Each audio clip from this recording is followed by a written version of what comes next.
स्वागत है सभी विद्यार्थियों का इजीली स्टडी चैनल पर। आज हम लोग प्रश्नावली 3.4 का क्वेश्चन नंबर देखिए दूसरा पढ़ेंगे। दूसरा का हम लोग पहला नंबर क्वेश्चन पढ़ेंगे और दूसरा नंबर क्वेश्चन पढ़ेंगे, ठीक है। इसके बाद फिर हम लोग अगले वीडियो में तीसरा, चौथा नंबर और पांचवा नंबर पढ़कर खत्म करेंगे दोस्तों, ठीक है। तो देखिएगा कि यहाँ पर सवाल दिया है। पहले सवाल को देखिए, कह रहा है कि निम्न समस्याओं में रैखिक समीकरणों के युग्म बनाना है। आपको युग्म बना मतलब जोड़ा बनाना है और उसे विलोपन विधि से हल करना है, ठीक है। विलोपन विधि क्या होता है, हम पहले वाले यानी कि आज से जो पीछे वाला क्लास है उसमें हम बता चुके हैं। तो देखिए कह रहे हैं कि विलोपन विधि से हल करना है, ठीक है। अब देखिए यहाँ पर जरा सवाल पर हम लोग चलते हैं। देखिए क्वेश्चन नंबर यहाँ पहला में कह रहे हैं कि यदि हम, ठीक है, अंश में एक जोड़ देते हैं और हर में से एक घटा दें तो भिन्न जो है एक में बदल जाती है। यदि हर में एक जोड़ दें तो वह भिन्न कितना हो जाती है, 1/2 हो जाती है। तो वह भिन्न कह रहा है ज्ञात करने के लिए। जो विद्यार्थी पीछे वाला क्लास देखे होंगे, 1-2 क्लास पहले, तो हम उसमें बताए थे कि भिन्न क्या होता है, ठीक है। तो कोई आप लोग टेंशन मत लीजिए, नहीं देखें तो कोई बात नहीं, फिर से देखिए, हम लोग फिर से एकदम देखेंगे विधिवत तरीके से, ठीक है। तो चलिए शुरू करते हैं। देखिएगा कि यहाँ पर जो अब यदि हम लोग इसको बनाएंगे तो यहाँ पर यदि हल किया जाएगा इसको, ठीक है।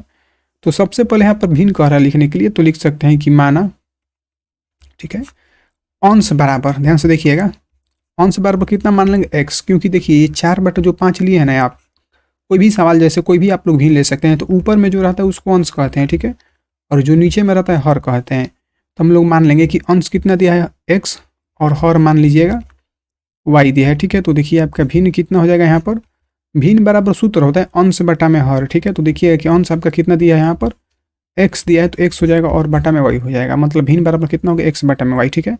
यहाँ तक बात क्लियर है। तो आगे देखते हैं, ठीक है। अब जरा ध्यान से आगे देखिएगा, ठीक है। तो यहाँ पर हम लिख सकते हैं कि प्रश्न से, ठीक है, जब हम प्रश्न से लिख देंगे तो देखिए कह रहा है कि यदि अंश में एक जोड़ देते हैं, ठीक है, तो हमारा अंश क्या है, देखिए भिन्न क्या है, x बटा y है, ठीक है। और कह रहा है कि अंश में एक जोड़ देते, चलिए अंश में हम जोड़ देते हैं एक, यहाँ तक तो बात क्लियर है। अब कह रहे हैं हर में से एक घटा दें, तो हर क्या है, यहाँ पर देखिएगा कि y है, इसमें से हम एक घटा देंगे तो आपका भिन्न क्या हो जाता है, एक में बदल जाता है, ठीक है। भिन्न एक बदल जाता है, यानी ये किसके बराबर हो जाएगा, एक के बराबर होगा। यहाँ तक बात क्लियर है। आप एक चीज़ हमको बताइए कि जब एक दिया है तो इसका मतलब यहाँ पर कुछ भी नहीं दिया है, नीचे में तो क्या दिया है, एक दिया है, ठीक है। ये बात क्लियर है। तो हम लोग इसको कर लेंगे तिरछा त्रिछी गुणा। जब तिरछा त्रिछी गुणा करिएगा तो देखिए इसका गुणा इसमें करेगा, इसका गुणा इसमें, ठीक है। तो एक में किसी भी संख्या से गुणा करेगा तो वही संख्या आ जाता है, ठीक है। तो यहाँ पर क्या आ जाएगा, ये जो दिया है आपका यहाँ पर, ठीक है, यही चीज़ आपका आ जाएगा x+1 यहाँ पर, ठीक है। तो x+1 हो जाएगा। उसी तरीके से अब यहाँ पर क्या हो जाएगा, y-1 में गुणा करेगा 1 से, कितना हो जाएगा, y-1। यहाँ तक तो बात क्लियर है। तो देखिए जब यहाँ तक बन ही गया तो हम लोग चर को एक तरफ करेंगे और अचर को एक तरफ, ठीक है। तो देखिए इसमें चर क्या है, जिसमें x y लगा है, यही सब मतलब चर राशि है, ठीक है। तो x हो जाएगा और यहाँ पर प्लस में y है, इधर में आएगा तो माइनस में y होगा, ठीक है। ये -1 तो दिया है और ये प्लस में 1 है, इधर में आएगा तो ये -1 होगा, ठीक है। तो हम यहाँ पर बोल सकते हैं कि x - y बराबर कितना आ जाएगा, माइनस माइनस प्लस हो जाएगा, तो जोड़ देंगे। लेकिन दोनों में देखिए कि माइनस का चिन्ह लगा है तो हम लोग यहाँ पर माइनस में लगा लेंगे, ठीक है, माइनस चिन्ह लगा लेंगे। तो ये हमारा हो जाएगा समीकरण 1। बात को समझिए, यहाँ तक ये हो गया। अब देखिए जरा आगे चलते हैं, फिर लिखेंगे पुनः, ठीक है। देखिए फिर कह रहा है कि यदि, ठीक है, हर में एक जोड़ दिया जाता है, ध्यान से देखिएगा कि हर में एक जोड़ दें, बस हर की बात कर रहे हैं, हर में एक जोड़ा जाता है, ठीक है। देखिए आपका भिन्न क्या है, x बटा y है और हर देखिएगा यहाँ पर कितना दिया, हर हर महादेव। यहाँ पर देखिए हर कितना दिया है, यहाँ पर y दिया है। तो इसमें कह रहा है कि एक जोड़ने के लिए ना, तो चलिए हर में मतलब y में हम जोड़ देते हैं एक। जब इसको जोड़ा जाता है तो ये क्या हो जाता है, 1/2 हो जाता है। कहने का मतलब ये है कि जब आप हर में एक जोड़ते हैं तो 1/2 के बराबर हो जाता है, ठीक है। तो यहाँ पर हो जाएगा 1/2। उसी तरीके से हम लोग करेंगे फिर तिरछा तिरछी गुणा। देखिए अब इसका गुणा इसमें करेंगे, इसका इसमें, तो 2 का पढ़ा x पर पड़ेगा तो कितना हो जाएगा 2x, और बराबर y में गुणा करिएगा 1 में तो कितना हो जाएगा y, और +1 उसी तरीके से हो जाएगा, ठीक है। y+1 तिरछा तिरछी गुणा करिएगा तो ये आएगा आपका दोस्तों, ठीक है। अब देखिए यहाँ पर 2x उसी तरह होगा, ये प्लस में y है ना, तो इधर में आएगा तो ये माइनस में y होगा और यहाँ पर बराबर में होगा, ठीक है। तो ये आपका हो जाएगा समीकरण 2। यहाँ तक तो बात क्लियर है, ठीक है। 2x - y और बराबर 1 हो गया। तो हम लोग क्या करेंगे, जैसे पहले बताएं ठीक उसी तरीके से हल कर लेंगे, ठीक है। तो चलिए देखिए यहाँ पर हम लोग लिख सकते हैं इस तरीके से, ठीक है। x - y बराबर में -2 दिया, ये हमारा समीकरण 1 है। और ये वाला जो आपका यहाँ पर दिया है 2x - y और बराबर आपका यहाँ पर 1 दिया है, ये समीकरण 2 है। हम पहले ही आपको बताए थे कि आपको देखना ये पड़ेगा कि किसी भी चर के आगे, ठीक है, किसी भी चर के आगे जो संख्या लगा है गुणा हुए वो समान है कि नहीं। तो देखिएगा कि यहाँ पर 2 के आगे क्या लगा है, मतलब 2 x का गुणा कितना है, 2 है, और यहाँ पे x का गुणा कुछ भी नहीं तो 1 है। उसी तरीके से y के आगे देखेंगे, यहाँ पर कुछ भी नहीं है तो 1 है, और यहाँ पर y के आगे कुछ भी नहीं है तो 1 है, मतलब दोनों में -1 है। तो कहने का मतलब ये है कि जब आपका गुणांक मिल रहा है ना, तो हम लोग क्या करेंगे, बस इसको हल कर लेंगे, गुणा हमको करने की जरूरत नहीं पड़ेगा, ठीक है। तो हम लोग क्या कर सकते हैं, यहाँ पर इसको हल करेंगे तो हम लोग जोड़ देंगे। क्यों जोड़ेंगे, क्योंकि जोड़ेंगे तभी तो ये y से y कट जाएगा। तो यहाँ पर अब चिन्ह बदल देंगे, तो यहाँ पर क्या हो जाएगा, इसको प्लस कर लेंगे, मतलब घटा देंगे, तो यहाँ पर माइनस माइनस क्या हो जाएगा, प्लस। यहाँ पर देखिए कि जब माइनस रखेंगे तो प्लस हो जाएगा, ये प्लस है तो यहाँ पर हो जाएगा माइनस, और ये प्लस है तो यहाँ पर हो जाएगा माइनस, ठीक है। तो ये दोनों कट जाएगा। तो आपका अब यहाँ पर देखिए कि 2x में से एगो x घटेगा तो कितना बचेगा, एगो x बचेगा, मतलब एक x बचेगा, और 2x के आगे लगा है आपका माइनस, तो ये बड़ा हो गया तो यहाँ पर लग जाएगा माइनस, ठीक है। और बराबर माइनस माइनस हो जाएगा प्लस, तो कितना जाएगा 3। अब यहाँ पर भी माइनस है, यहाँ पर भी, मतलब यहाँ पर देखिए ये बड़ा है इससे, तो यहाँ पर माइनस हो जाएगा। तो देखिए क्या होगा कि ये माइनस से माइनस कट जाएगा, ठीक है, माइनस से माइनस कट जाएगा, तब का x बराबर कितना आएगा 3, ठीक है। तो देखिए जब x बराबर 3 आएगा तो हम लोग लिख सकते हैं यहाँ पर कि समीकरण 1 में या 2 में किसी में भी आप लोग लिख सकते हैं, ठीक है। तो समीकरण 1 में x का मान रखने पर, ठीक है, x का मान रखने पर, ठीक है। तो देखिए समीकरण 1 जो आपका यहाँ पर दिया हुआ है, एक लिख लीजिए, हम लोग यहाँ पर लिख सकते हैं, ठीक है। x माइनस वाई बराबर का माइनस में 2 दिया, ये समीकरण आपका 1 है, ठीक है। तो देखिए क्या करें कि हमारा x का मान यहाँ पर देखिए कि आया है 3, ठीक है। तो इसी 3 को यहाँ पर रखेंगे और माइनस में y, और बराबर में यहाँ पर माइनस में 2 दिए तो माइनस में 2 होगा, ठीक है। देखिए 3 उसी तरह हो जाएगा। अब यहाँ पर देखिए माइनस में 2 है, इधर में आएगा तो प्लस में 2 होगा, ठीक है। और यहाँ पर ये माइनस में y है, दूसरे साइड में जाएगा ये, तो क्या हो जाएगा, प्लस में y होगा। देखिए 3 2 कितना आ गया, 5, 5 बराबर y हो गया, ठीक है। तो इसका मतलब हम लोग इसको ऐसे भी लिख सकते हैं कि आपका y बराबर कितना आ जाएगा, ठीक है। यहाँ पर लिख सकते हैं कि y बराबर कितना आ गया, 5। तो जरा आप ये देखिए यहाँ से, ठीक है, x और y दोनों का मान आपका निकल कर आ गया। लेकिन क्वेश्चन में देखिएगा तो यहाँ पर कह रहा है भिन्न निकालने के लिए, ठीक है। तो भिन्न आप लोग देखिएगा यहाँ पर, तो भिन्न बराबर हम लोग क्या माने, x बटा y माने, ठीक है। तो हम लोग लिख सकते हैं भिन्न बराबर, ठीक है, भिन्न बराबर कितना माने, x बटा में y। तो x का मान कितना आया है निकल कर, यहाँ पर देखिएगा 3 आया है यहाँ पर, ठीक है। यहाँ पर कितना हो जाएगा 3, और बटा y का मान यहाँ पर आया 5, ठीक है। देखिए कि आपका जो 3 बटा 5 है यही आपका आंसर हो जाएगा दोस्तों, ठीक है। तो यहाँ पर क्वेश्चन नंबर पहला बनकर कंप्लीट हो गया। अब बढ़ते हैं क्वेश्चन नंबर दूसरे पर, ठीक है। तो देखिए दूसरा नंबर क्वेश्चन बहुत ही इंपॉर्टेंट सा क्वेश्चन यहाँ पर दिया है। 5 वर्ष पूर्व नूरी की आयु जो है ना, सोनू की आयु की तिगुनी थी, ठीक है। 10 वर्ष पश्चात, यानी कि 10 वर्ष के बाद में नूरी की जो आयु है सोनू की आयु की 2 गुनी हो जाएगी। तो नूरी और सोनू की कह रहे हैं आयु कितनी होगी निकालने के लिए, ठीक है। तो चलिए इसको बनाते हैं, ठीक है। तो चलिए चालू करते हैं बनाना इसका, ठीक है दोस्तों। इसमें देखिएगा कि आपको क्वेश्चन पहले ही बताता है कि कैसे बनाना है। देखिए यहाँ पर कह रहा है कि नूरी और सोनू की आयु कह रहा है कितनी होगी, यानी कि आपको नूरी और सोनू दोनों की आयु निकालना है। तो हम पहले ही बता चुके हैं, क्वेश्चन आपको बताता है कैसे बनाना है, ठीक है। हम कैसे सवाल बनेंगे क्वेश्चन खुद ही बताता है। तो देखिए यहाँ पर लिख सकते हैं कि नूरी और सोनू की आयु कह रहा है निकालने के लिए। तो हम लोग मान लेंगे कि माना नूरी की आयु, ठीक है, नूरी की आयु बराबर कितना x, और इसमें लगा लेंगे वर्ष, क्योंकि उम्र जो है वर्ष में रहता है, लीटर में मीटर में तो होता नहीं है। अब यहाँ पर सोनू दिया है तो लिख सकते हैं कि सोनू की आयु, ठीक है, सोनू की आयु बराबर कितना हो जाएगा y वर्ष। यहाँ तक तो बात क्लियर है। अब यहाँ पर देखिए क्वेश्चन में यहाँ पर कह रहा है कि 5 वर्ष पूर्व, माने 5 वर्ष पहले का बात कह रहा है। तो लिख सकते हैं कि 5 वर्ष पूर्व, ठीक है। हम लोग क्या करें कि नूरी की आयु निकालेंगे, ठीक है। यहाँ से नूरी की आयु निकालेंगे, फिर सोनू की आयु। तो 5 वर्ष पूर्व लिख सकते हैं नूरी की आयु, ठीक है, नूरी की आयु। देखिए 5 वर्ष पूर्व कह रहा है, पूर्व मतलब होता है पहले, ठीक है। तो अभी नूरी का उम्र कितना है, x वर्ष ना है, तो हम लोग x लिख लेंगे, ठीक है। यहाँ पर हम लोग लिख लेंगे x, और 5 वर्ष पहले कह रहा है तो पूर्व कह रहा है, तो पूर्व का मतलब होता है पहले, तो मतलब हम लोग हटा देंगे यहाँ पर कितना 5। तो ये हो जाएगा किसका, नूरी का, ध्यान से देखिएगा।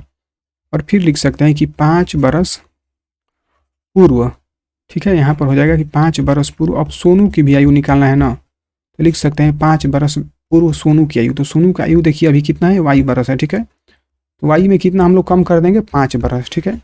तो y माइनस 5 वर्ष हो जाएगा सोनू की आयु। यहाँ तक बात क्लियर है। अब जरा क्वेश्चन को समझिएगा यहाँ पर, ठीक है। यहाँ पर दिया है कि नूरी की आयु, ठीक है, नूरी की आयु जो है सोनू की आयु की, ध्यान समझिए, नूरी की आयु जो है सोनू की आयु की तिगुनी हो जाएगी, ध्यान समझिएगा। तो ध्यान से समझिए यहाँ पर नूरी की आयु कितना दी है, x माइनस 5 वर्ष है हमारा, ठीक है। तो लिख सकते हैं कि x माइनस 5, और सोनू के बारे में बात कर रहा था तो सोनू का कितना यहाँ पर देखिएगा y माइनस 5, ठीक है। यहाँ तक तो बात क्लियर है। अब एक चीज़ को आप यहाँ पर समझिए कि यहाँ पर देखिएगा कि जो कह रहा था कि नूरी की आयु, ठीक है, सोनू की आयु की। अब देखिए जहाँ पर तिगुनी दोगुनी जो भी कुछ लगा रहेगा, आपको हम एक ऐसा ट्रिक बताते हैं, इस ट्रिक के माध्यम से आप कभी भी गलती नहीं कर सकते हैं। अब देखिए 3 गुना 2 गुना जो भी कुछ दिया रहेगा वहीं पर आपको सीधा चलाना था। देखिए हम इसको घेर दिए हैं, यहाँ पर ये हो गया।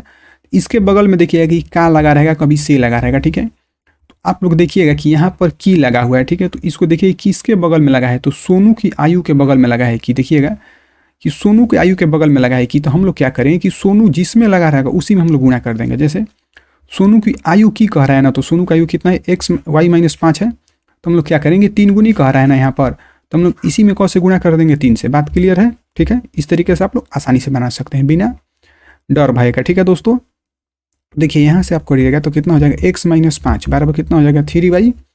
और यहाँ पर 3 में इस 5 से गुणा करेंगे तो कितना हो जाएगा, 3 × 5 = 15। यहाँ तक तो बात क्लियर है।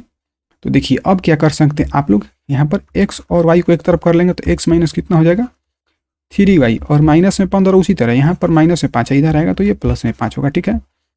तो देखिएगा आप यहाँ पर कितना हो जाएगा, x माइनस 3y बराबर, यहाँ पर घटाइएगा तो कितना होगा आपका, माइनस में 10 होगा। लेकिन यहाँ पर 15 क्या गया, माइनस लगा है, बड़ा है, तो इसको हम लोग माइनस लगा लेंगे और इसको कर लेंगे समीकरण के। यहाँ तक तो बात क्लियर है। जब यहाँ तक बात क्लियर है तो जरा आप आगे देखिएगा, ठीक है। आगे देखिएगा तो आपको एक ही चीज़ दिखेगा, और क्या दिखेगा हम आपको बताते हैं, ठीक है। देखिएगा क्वेश्चन में कह रहे हैं कि 10 बरस पश्चात, 10 बरस पश्चात कह रहा है। तो यहाँ से हम लोग लिख सकते हैं, ठीक है, इस तरीके से लिख सकते हैं कि 10 वर्ष पश्चात, ठीक है। तो हम लोग लिख देते हैं कि 10 बरस, यहाँ से लिख देते हैं 10 बरस पश्चात। तो नूरी की आयु निकालेंगे पहले, ठीक है। तो नूरी की आयु ध्यान से देखिएगा, तो नूरी की आयु कितना है, x बरस है यहाँ पर ना। 10 बरस पश्चात मतलब 10 बरस बाद की बात कह रहा है, ठीक है। तो अभी आपका उम्र यदि 10 बरस है तो 10 बरस बाद कितना का हो जाएगा, 20 बरस का, मतलब आप उसमें 10 बरस जोड़िएगा। उसी तरीके से पश्चात मतलब होता है बाद में, तो हम लोग क्या करेंगे, 10 बरस जोड़ लेंगे। क्यों, क्योंकि यहाँ पर 10 बरस दिया, इसीलिए हम लोग इसमें 10 जोड़ देंगे, ठीक है। तो ये 10x + 10 बरस हो गया। जब 10 बरस निकल गया तो हमको सोनू की भी ना निकालना पड़ेगा, क्योंकि एक व्यक्ति का उम्र बढ़ेगा तो दूसरे व्यक्ति का भी बढ़ेगा, ठीक है। तो हम लोग क्या करेंगे कि लिख सकते हैं कि 10 बरस पश्चात, ठीक है। यहाँ पर लिख सकते हैं कि 10 वर्ष पश्चात। अब यहाँ पर हो जाएगा सोनू की आयु, ठीक है, सोनू की आयु। तो देखिए सोनू की आयु कितना आप लोग माने हैं, यहाँ पर देखिएगा कि y माना गया है, ठीक है। तो यहाँ पर कितना हो जाएगा y, और 10 बरस बात कर रहे हैं तो y + 10 बरस होगा। यहाँ तक तो बात क्लियर है। तो जब यहाँ तक बात क्लियर है तो फिर आप लोग क्या करें कि देखिए यहाँ पर क्वेश्चन में कह रहा है कि नूरी की आयु, ठीक है, सोनू की आयु की 2 गुनी हो जाती है। मतलब पहले नूरी और सोनी की आयु लिख देते हैं, ठीक है। तो नूरी की आयु अभी कितना निकल कर है, x + 10 ना, तो यहाँ पर हम लिख सकते हैं x + 10, और यहाँ पर दिया है y + 10, सोनू का, दोनों का लिखा गया, ठीक है। और फिर देखिए हम पहले ही बताए थे कि जहाँ पर 2 गुनी या 3 गुनी कहेगा वहीं पर चलिए। देखिए यहाँ पर 2 गुनी कह रहा है, ठीक है, यहाँ पर 2 गुनी कह रहा है, तो इसके बगल में देखिएगा कि यहाँ पर की लगा हुआ है, ठीक है। यहाँ पर देखिए ये की लगा हुआ है, और की किसके बगल में लगा हुआ है, यहाँ पर देखिएगा कि सोनू के बगल में ना की लगा हुआ है, सोनू के बगल में की लगा हुआ है। देखिए तो हम लोग क्या करेंगे कि सोनू में ही गुणा कर देंगे 3 से। आप लोग नूरी में गुणा करेंगे तो आपका सवाल पूरी तरीके से बर्बाद हो जाएगा, गलती हो जाएगा। यहाँ पर देखिए 2 गुनी कह रहे हैं, हम लिख दिए हैं 3 गुनी, तो इसी तरह गलती हो गया था। हम लोग यहाँ पर क्या करेंगे, 2, ठीक है। अब देखिए इसको हल कर लेंगे हम लोग तो कितना हो जाएगा कि x + 10 बराबर, अब इसमें गुणा करेगा तो कितना हो जाएगा, 2y ना, ठीक है। 2y यहाँ पर हो जाएगा, और यहाँ पर प्लस माइनस कितना, यहाँ पर प्लस है, यहाँ भी प्लस है, तो कितना हो जाएगा, बस प्लस से होगा। प्लस कितना होगा, 5 दूनी के, अच्छा 10 दूनी के 20 हो जाएगा, ठीक है।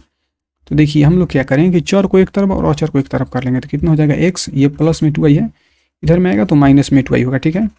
अब देखिए क्या करेंगे, बराबर में 20, ये प्लस यहाँ पर 10 है, ठीक है, इधर में आएगा तो माइनस में 10 होगा, तो कितना हो जाएगा x - 2y बराबर कितना हो जाएगा, इसको घटाइएगा तो 20 में से 10 घटेगा तो 10 बचेगा। ये हो जाएगा समीकरण आपका 2। यहाँ तक बात क्लियर है। तो देखिए हम लोग दोनों समीकरण को पहले यहाँ पर लिखते हैं, x - 3y बराबर में -10 दिया, ये समीकरण 1 वाला है, ठीक है। अब समीकरण 2 जो यहाँ पर बनाए लिख सकते हैं कि x - 2y दिया है, ठीक है। यहाँ पर दिया है कि x - ठीक है 2y, और बराबर में यहाँ पर दिया है 10। यहाँ तक तो बात क्लियर है। ये आपका है समीकरण 2। अब जरा आप एक चीज़ हमको बताइए कि यहाँ पर देखिए कि x के आगे कुछ भी नहीं लगा है, मतलब गुणांक इसका कुछ भी नहीं है तो 1 है, यहाँ पर भी x का कुछ भी नहीं है तो 1 है, मतलब दोनों में गुणांक क्या हो रहा है, हमारा मिल गया। जब दोनों में गुणांक मिल गया तो हमारा काम तो और आसान हो गया, ठीक है। तो हम लोग क्या करेंगे, इसको हम लोग लिख लेंगे, जो गुणांक है इसको इस तरीके से करेंगे, देखिए पहले, ठीक है। तो चलिए देखिए, अब हम लोग क्या करें कि अब जब मिल ही गया तो हमको कुछ तो करने की ज़रूरत नहीं, बस यहाँ पर लाइन खींचेंगे और घटा देंगे। तो यहाँ पर प्लस है तो हो जाएगा माइनस, ये माइनस है तो प्लस हो जाएगा, यहाँ पर 10 के आगे प्लस लगा है तो माइनस। देखिए ये वाला इससे कट जाएगा, ठीक है। अब देखिए कि यहाँ पर 3 वाई में से 2 वाई घटेगा तो 1 वाई बचेगा। यहाँ पर 3 वाई के आगे लगा है माइनस, ये बड़ा है तो माइनस लगाइए और बराबर, ठीक है। देखिए माइनस माइनस क्या हो जाएगा प्लस, यानी कि 10 10 हो जाएगा 20। चूंकि दोनों के आगे माइनस लगा है तो आप यहाँ पर माइनस लगा सकते हैं, ठीक है। तो देखिएगा कि ये वाला जो है माइनस है, ये वाला माइनस कट से कट जाएगा, ठीक है। तो वाई बराबर कितना आपका आ जाएगा 20। देखिए जब वाई बराबर आपका 20 आ गया तो हम लोग अब क्या करेंगे यहाँ से कि लिख सकते हैं यहाँ पर, ठीक है, समीकरण 1 में, ध्यान दीजिए कि समीकरण 1 में, ठीक है, या आप 2 में भी लिख सकते हैं, किसी को भी लिख सकते हैं। तो समीकरण 1 में वाई का मान रखने पर, ठीक है, वाई का मान रखने पर देखेंगे समीकरण 1 क्या दिया है यहाँ पर, देखिए कि x माइनस 3y दिया है ना, तो लिख सकते हैं x माइनस 3y और बराबर में आपका माइनस 10 दिया है, ठीक है। तो देखिए अब क्या करेंगे कि हम सबका मान रख लेंगे, चूंकि हमारा x का मान कुछ भी नहीं रखेंगे क्योंकि x का मान आया नहीं है, तो उसी तरह रहेगा। लेकिन y का मान यहाँ पर देखिए कितना दिया है 20, तो यहाँ पर कितना हो जाएगा गुणा करके 20 लिख सकते हैं और बराबर में हो जाएगा माइनस में 10, ठीक है। x को हम लोग उसी तरह रहने देंगे, ठीक है, और यहाँ पर गुणा करिएगा तो कितना हो जाएगा 20 × 60 ना हो जाएगा, तो 60 और बराबर में हो जाएगा माइनस में 10, ठीक है। देखिए x बराबर कितना हो जाएगा, ये माइनस में 10 उसी तरह रहेगा, ये माइनस में 60 है, दूसरे साइड में जाएगा तो ये प्लस में 60 होगा, याद रखिएगा, ठीक है, क्योंकि चिन्ह बदल जाता है, हम लोग इधर से उधर करते हैं बराबर का, तो ठीक है। देखिए x बराबर कितना आपका जाएगा माइनस में 10 और प्लस में 60, इसका मतलब माइनस प्लस क्या हो जाएगा आपका माइनस, मतलब घट जाएगा। तो 60 में से 10 घटेगा तो होगा 50, 60 के आगे यहाँ पर देखिएगा प्लस लगा है, ठीक है। तो अब यहाँ पर क्या हो जाएगा आपका प्लस लगा है, कुछ भी नहीं है, तो ठीक है। तो देखिए अब x का मान आपका कितना आ गया 50 और y का मान आ गया 20। तो चलते हैं जरा क्वेश्चन में, देखिएगा क्वेश्चन में यहाँ पर चलने पर आपको दिखेगा। देखिए क्वेश्चन में कह रहा है कि सोनू भैया का, नूरी और सोनू भैया का दोनों का कह रहा है उम्र निकालने के लिए, ठीक है। तो उम्र कितना है, देखिए नूरी का हम लोग माने हैं x और सोनू का माने हैं y, ठीक है। तो हम लोग नीचे में लिख सकते हैं, ध्यान दीजिएगा, नूरी का हम लोग माने x तो लिख सकते हैं कि अतः, ठीक है, नूरी की वर्तमान आयु कर देते हैं, ठीक है, यानी कि शुरू में वो कितने बरस की थी, अभी वो कितने बरस की है, वर्तमान का मतलब ये हो रहा है, ठीक है। तो नूरी की वर्तमान आयु को माने हम लोग x, ठीक है। x बराबर कितना है 50, तो यानी कि नूरी कब बरस की है 50 बरस की है, ठीक है। और सोनू की माने हैं y, ध्यान दीजिएगा कि सोनू की आयु, ठीक है, या सोनू की वर्तमान आयु लिख देते हैं, यहाँ पर हो जाएगा सोनू की वर्तमान आयु, ठीक है। देखिए इसको कोड देते हैं कोष्ट में और यहाँ पर भी सोनू की वर्तमान आयु को माने हैं y, तो y का मान कितना निकल कर है 20, तो यहाँ पर हो जाएगा 20 बरस, ठीक है। आप देखिएगा यहाँ पर ध्यान से ना, तो देखिए आपका जो उम्र है, मतलब आपका नहीं नूरी का, वो 50 बरस की हो जाएगी और जो सोनू है 20 बरस की हो जाएगा, ठीक है। तो बहुत बहुत धन्यवाद दोस्तों, आप लोगों को लाइक शेयर और सब्सक्राइब दबा कर करते रहे दोस्तों, थैंक यू।